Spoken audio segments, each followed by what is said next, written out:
ನಮಸ್ಕಾರ ನ್ಯೂಸ್ ಬಾಕ್ಸ್ಗೆ ಸ್ವಾಗತ ಸ್ನೇಹಿತರೆ. ಲಕ್ಷ್ಮೀ ಬಾರಮ್ಮ ಧಾರಾವಾಹಿ ಈಗ ಸಾಕಷ್ಟು ತಿರುವುಗಳನ್ನು ಪಡ್ಕೊಳ್ತಾ ಇದೆ. ಟ್ವಿಸ್ಟ್ ಮೇಲ್ ಟ್ವಿಸ್ಟ್ ಕೊಡ್ತಾ ಇದ್ದಾರೆ. ಇನ್ನೇನು ಈ ಧಾರಾವಾಹಿ ಮುಗ್ದೇ ಬಿಡುತ್ತಾ, ಎಲ್ರಿಗೂ ಕೂಡ ಸತ್ಯ ಗೊತ್ತಾಗುತ್ತಾ, ಮುಂದೆ ಏನಾಗುತ್ತೆ ಅನ್ನುವಂಥದ್ದನ್ನ ಜನ ಕುತೂಹಲದಿಂದ ಕಾಯ್ತಾ ಇದ್ದಾರೆ. ಆದರೆ ಈಗ ವೀಕ್ಷಕರಿಗೊಂದು ಶಾಕಿಂಗ್ ನ್ಯೂಸ್ ಇರುವಂಥದ್ದು. ಅದೇನಪ್ಪಾ ಅಂತಂದ್ರೆ, ಲಕ್ಷ್ಮೀ ಬಾರಮ್ಮ ಸೀರಿಯಲ್ ತಂಡಕ್ಕೆ ಕಾರುಣ್ಯ ಪಾತ್ರವನ್ನ ಮಾಡ್ತಿದ್ದಂತಹ ನಟಿ ಗುಡ್ ಬೈ ಹೇಳಿದ್ದಾರೆ ಇದ್ದಕ್ಕಿದ್ದಂತೆ. ಸೊ ಇದು ತಂಡಕ್ಕೂ ಕೂಡ ಒಂದು ಶಾಕ್, ಜೊತೆಗೆ ಹೊಸ ನಟಿ ಕೂಡ ಎಂಟ್ರಿ ಆಗಿದ್ದಾರೆ. ಹಾಗಾದ್ರೆ ಆ ನಟಿ ಯಾರು?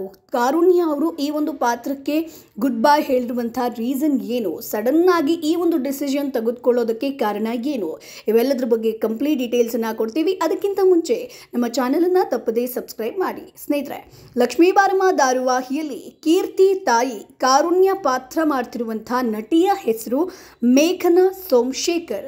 ಸೊ ಈಕೆ ಧಾರಾವಾಹಿಯಿಂದ ಈಗ ಹೊರಗಡೆ ಬಂದಿದ್ದಾರೆ. ಈ ಪಾತ್ರಕ್ಕೆ ಹೊಸ ನಟಿಯ ಆಗಮನ ಕೂಡ ಆಗಿದೆ. ಈಗಾಗಲೇ ಎಪಿಸೋಡ್ನಲ್ಲಿ ಅವರು ಕಾಣಿಸ್ಕೊಂಡಿದ್ದು ಇದು ಕೂಡ ಇದೆ. ಸೊ ಎಲ್ಲರೂ ಕೂಡ ಕೇಳ್ತಿರೋದು, ಯಾಕೆ ಹಿಂದೆ ಇದ್ದಂಥ ಮೇಘನಾ ಅವರು ಈ ಧಾರಾವಾಹಿಯಿಂದ ಹೋದರು, ಅವರೇ ಚೆನ್ನಾಗಿ ಮಾಡ್ತಾ ಇದ್ರು, ಕಾರಣ ಏನು ಅನ್ನುವಂಥದ್ದನ್ನು ಆ ಒಂದು ಇದ್ರ ಬಗ್ಗೆ ನಾವು ಹೇಳ್ತಾ ಹೋಗ್ತೀವಿ. ಸೊ ಕಾರುಣ್ಯ ಪಾತ್ರದಲ್ಲಿ ಮೇಘನಾ ಸೋಮಶೇಖರ್ ಅವರು ಬಣ್ಣ ಹಚ್ತಾ ಇದ್ರು. ಸೊ ಮೇಘನಾ ಅವರು ಯಾಕೆ ಕಾರುಣ್ಯ ಪಾತ್ರ ಬಿಟ್ಟರು ಅನ್ನುವಂಥದ್ದು ಈಗ ಒಂದು ಯಕ್ಷ ಪ್ರಶ್ನೆಯಾಗಿದೆ. ಸೊ ಇವರ ಪಾತ್ರಕ್ಕೆ ರೇಣುಕಾ ಅವರು ಆಲ್ರೆಡಿ ಎಂಟ್ರಿ ಕೊಟ್ಟಿರುವಂಥದ್ದು. ಸೊ ರೇಣುಕಾ ಅವರು ಈ ಹಿಂದೆ ಸಾಕಷ್ಟು ಧಾರಾವಾಹಿಯಲ್ಲಿ ನಟಿಸಿದ್ರು ಸ್ನೇಹಿತರೆ. ಸೊ ರೇಣುಕಾ ಅವರು ಲಗ್ನ ಪತ್ರಿಕೆ ಆಗಿರ್ಬೋದು, ಪರಿಣಿತ, ಪುಟ್ಟಗೌರಿ ಮದುವೆ, ಕುಲವಧು ಸೇರಿದಂತೆ ಸಾಕಷ್ಟು ಧಾರಾವಾಹಿಗಳಲ್ಲಿ, ಜೊತೆಗೆ ರಿಷಬ್ ಶೆಟ್ಟಿ, ಡಾಕ್ಟರ್ ವಿಷ್ಣುವರ್ಧನ್ ಅವರ ಸಿನಿಮಾಗಳಲ್ಲೂ ಕೂಡ ನಟಿಸಿದ್ದಾರೆ.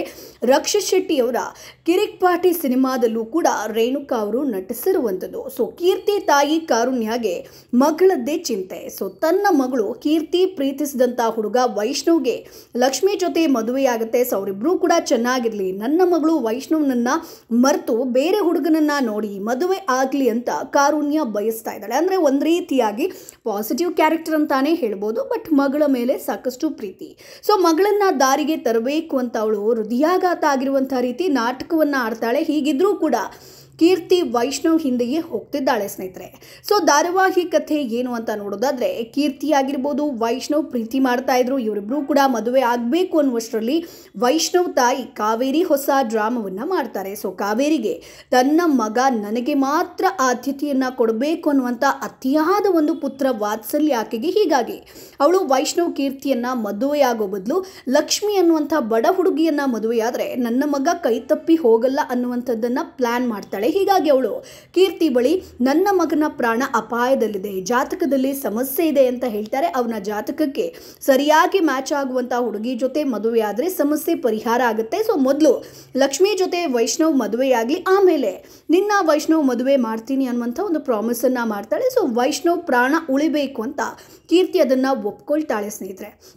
ಸೊ ಇದರಲ್ಲಿ ಲಕ್ಷ್ಮಿ ವೈಷ್ಣವ್ ಮದುವೆ ಆಗಿದೆ. ಈಗ ಕೀರ್ತಿ ವೈಷ್ಣವ್ ನನಗೆ ಬೇಕು ಅನ್ನುವಂಥ ಹಠವನ್ನು ಹಿಡಿದಿದ್ದಾಳೆ. ಸೊ ಅವನ ಜೊತೆ ಮದುವೆ ಆಗಬೇಕು ಅಂತ ಹೇಳ್ತಿದ್ದಾಳೆ. ಇದೆಲ್ಲ ಕೂಡ ಕಾವೇರಿ ಮಾಡ್ತಿರುವಂಥ ಮೋಸ ಅಂತ ಕಾರುಣ್ಯಗೆ ಗೊತ್ತಿದೆ. ಸೊ ಏನೇ ಹೇಳಿದ್ರು ಕೂಡ ಕಾರುಣ್ಯ ಮಾತನ್ನ ಕಾವೇರಿ ಕೇಳ್ತಾನೆ ಇಲ್ಲ. ಸೊ ಈ ಒಂದು ಸೀರಿಯಲ್ ಸುತ್ತ ಈಗ ಒಂದು ಟ್ವಿಸ್ಟ್ ಮೇಲೆ ಟ್ವಿಸ್ಟ್ ನಡೀತಾ ಇದೆ. ಲಕ್ಷ್ಮಿಗೂ ಕೂಡ ಎಲ್ಲ ವಿಚಾರ ಗೊತ್ತಾಗಿರುವಂಥದ್ದು.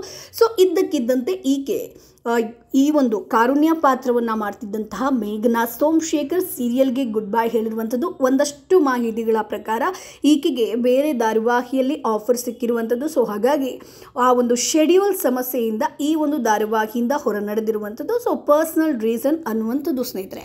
ಸೊ ಈ ಕಾರುಣ್ಯ ಪಾತ್ರ ನಿಮಗೆ ಇಷ್ಟ ಆಗ್ತಾ ಇತ್ತಾ? ಸೊ ಲಕ್ಷ್ಮೀ ಬಾರಮ್ಮ ಧಾರಾವಾಹಿಯ ಕತೆ ನಿಮಗೆ ಎಷ್ಟು ಇಷ್ಟ ಆಗ್ತಾ ಇದೆ? ಈ ಒಂದು ಈಗ ಏನು ಸನ್ನಿವೇಶ ನಡೀತಾ ಇದೆಯೋ, ಸೊ ಅದು ಮುಂದೆ ಯಾವ ಒಂದು ಲೆವೆಲ್ಗೆ ತಲುಪಬಹುದು? ಸೊ ಕೀರ್ತಿ ಮತ್ತೆ ವೈಷ್ಣವ್ ಮದುವೆ ಆಗ್ತಾರಾ? ಲಕ್ಷ್ಮಿ ಕಥೆ ಏನು? ನಿಮ್ಗೆ ಏನು ಅನ್ಸುತ್ತೆ ಅದನ್ನ ಕಮೆಂಟ್ ಬಾಕ್ಸ್ ಮೂಲಕ ತಪ್ಪದೇ ತಿಳಿಸಿ. ಜೊತೆಗೆ ನಮ್ಮ ಚಾನಲ್ ಅನ್ನ ಸಬ್ಸ್ಕ್ರೈಬ್ ಮಾಡಿ, ಸಪೋರ್ಟ್ ಮಾಡಿ.